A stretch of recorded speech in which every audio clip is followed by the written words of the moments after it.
Wewe governor umeniangusha. Wewe ndio mzee wetu wa sehemu hii. Wewe ndio nguzo na macho ya kuhakikisha kwamba wanasiasa ndogo ndogo wakiongea mambo yenye mepita kiasi, wewe ndio unapuliza, unamwambia mimi ni mzee, wacha nipunguze. Lakini kwa Kenya mzima na kwa hii mlima, wewe ndio unaweka petroli na kuongeza mafuta iende isonge mbele.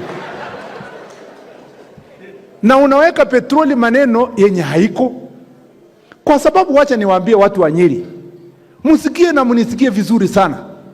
Rigathi Gachagua sio deputy president wenu. Rigathi Gachagua ni deputy president of the Republic of Kenya. Ni deputy president ya Tana River. Ni deputy president ya Elgeyo Marakwet. Ni deputy president ya Kisumu. Ni deputy president ya Western. Western hawana another deputy president in this republic.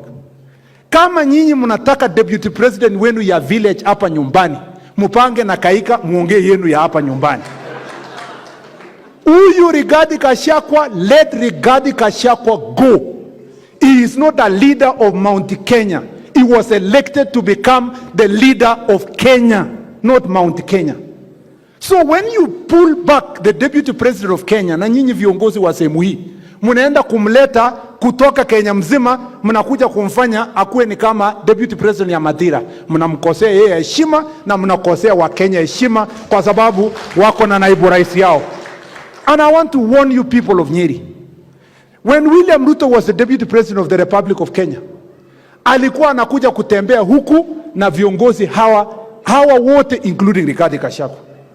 Sisi tumesema muachilie Rigathi Gachagua, sisi tutembee na yeye coast, tutembee na yeye northeastern, aunganishe Kenya. Nyinyi mnarudisha nyuma ati akuja aunganishe Mount Kenya. Hiyo ni kazi ya huyu Kaika, yeye ni chairman ya magavana yote ya Mount Kenya. Wewe unafanya mambo yako ya kuunganisha Mount Kenya, mambo ya aspirants nini? Wachaneni na Rigathi Gachagua na William Ruto waunganishe Republic of Kenya. Wachaneni Rigathi Gachagua, msimuone kama ni ule kijana wa Mathira. Muangalie yeye kama ni naibu wa rais wa Mturkana, ni naibu wa rais ya mtu kutoka Kwale, ni naibu wa rais ya kutoka Busia, ni naibu ya rais ya mtu wa kutoka Kiambu. He is the deputy president of Kenya. And I'm really very sad. Tukifika mahali kama hapa, tunasikia watu wanasema, mimi tuna defend mtoto wenu, mtoto yetu. Sasa hiyo sio mtoto yenu, ni mtoto ya Kenya. Alikuwa mtoto wenu akiwa MP huko Mathira. Saa hii tukiongea ni mtoto ya Kenya, sio mtoto ya hii village wenu hapa.